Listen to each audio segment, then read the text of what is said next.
સુરતના કાપોદ્રામાં યુવતી ઘરેથી નીકળી ગઈ હતી અને ત્યારબાદ તાપી નદીમાંથી તેની લાશ મળી આવી હતી।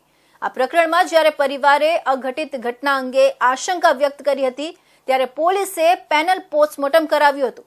આ સમગ્ર પ્રકરણમાં મોટો ખુલાસો થયો છે। તપાસમાં પોલીસને જાણવા મળ્યું છે કે યુવતી પરિણીત યુવક સાથે સંપર્કમાં હતી। જ્યારે તેને ખબર પડી કે યુવક સાથે તેના લગ્ન થઈ શકશે નહીં ત્યારે તેણે આપઘાત કરી લીધો હતો। આપઘાત પહેલા તો તે આરોપી યુવકને હોટલમાં મળવા પણ ગઈ હતી।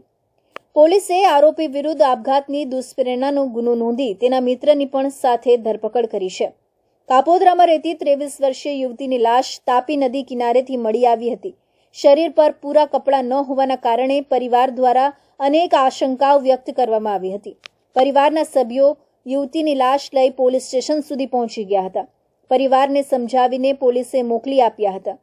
યુવતીનું પોસ્ટમોર્ટમ પણ કરાવવામાં આવ્યું હતું, જેમાં પરિવાર દ્વારા જે આશંકા વ્યક્ત કરવામાં આવી હતી તે રિપોર્ટમાં નહીં આવતા પોલીસે અલગ એંગલથી પણ તપાસ શરૂ કરી છે। તપાસ દરમિયાન મોટો ખુલાસો થયો છે। યુવતી કાના પરમાર નામના યુવક સાથે સંપર્કમાં હતી। બંને વચ્ચે પ્રેમ સંબંધ હતા, પરંતુ કાના પરમાર પરિણીત હતો। બંને ઘણા મહિનાથી એકબીજાને મળતા હતા।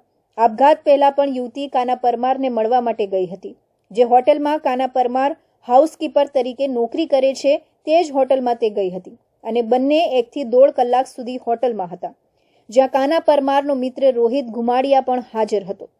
હોટલમાંથી નીકળી યુવતીએ તાપી નદીમાં જંપ લાવી જીવન ટૂંકાવ્યું હતું। આ ગુનાના કામે હકીકત એવી છે કે આ કાનાબુધા પરમારનાઓને આ બેન સાથે સંબંધ હોય અને તેને સંબંધ બાંધવા માટે અવારનવાર બળજબરી કરતા હોય અને લાલચ આપતા હોય અને ધમકી પણ આપતા હોય અને તે પોતે આરોપી પોતે પણ લગ્ન કરેલ હોય, જેથી આ સંબંધ લાંબો ટકી શકે તેમ ના હોય તેનું માઠું લાગી આવતા આ મરણ જનાર બેને તાપી નદીમાં પોતાની જીવન ટૂંકાવી દીધેલ। આ અનુસંધાને કાપોદ્રા પોલીસ સ્ટેશનમાં ગુનો રજીસ્ટર કરવામાં આવેલ છે। આ ગુનાની તપાસ second point Shri M.R. Solanki સાહેબનાઓ કરી રહેલ છે અને ગુનો રજીસ્ટર થયાના ગણતરીના કલાકોમાં જ મુખ્ય આરોપી કાનોબુધા પરમાર તથા રોહિત જગદીશભાઈ ધુમાડિયા નાઓની અટકાયત કરવામાં આવેલ છે અને હાલ આરોપીઓ પોલીસ કસ્ટડીમાં છે। આ આરોપી એના અન્ય મિત્ર સાથે સંબંધવા માટે મજબૂર કરતો હતો એવી કોઈ તપાસ દરમિયાન હકીકત જાણવા મળેલ નથી, પરંતુ આરોપીને મરણ જનાર બેન સાથે સંબંધો હતા અને તેઓ અવારનવાર હોટલમાં જતા હતા અને તે રજીસ્ટર પરથી પણ ખાતરી થયેલ છે। આરોપી પોતે આ હોટલની અંદર હાઉસકીપિંગ અને સફાઈ કામદાર તરીકેનું કામ કરતો હતો। આરોપી રોહિત જે છે એ કાનોબુધા પરમાર જે છે એના મિત્ર થાય છે અને જ્યારે આ લોકો હોટલમાં ગયા ત્યારે કાનોબુધા પરમાર અને મરણ જનાર બેન હોટલના રૂમમાં ગયા હતા અને રોહિત બહાર બેઠો હતો। આ સમગ્ર મામલે એસીપી એલબી ઝાલાએ જણાવ્યું હતું કે યુવતીની લાશ મળતા પોલીસે તપાસ હાથ ધરી હતી। સીસીટીવી સહિતના અનેક પાસાઓને ચકાસવામાં આવ્યા હતા। આ દરમિયાન જાણવા મળ્યું હતું કે રાત્રિના સમયે જ્યારે યુવતી ઘરેથી નીકળી હતી ત્યારે તેણે એક રિક્ષા ચાલક પાસેથી મોબાઈલ ફોન લઈ કાના પરમારને કોલ કર્યો હતો।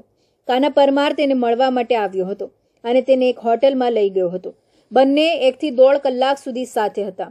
ત્યાંથી નીકળી તેને આપઘાત કરી લીધો હતો।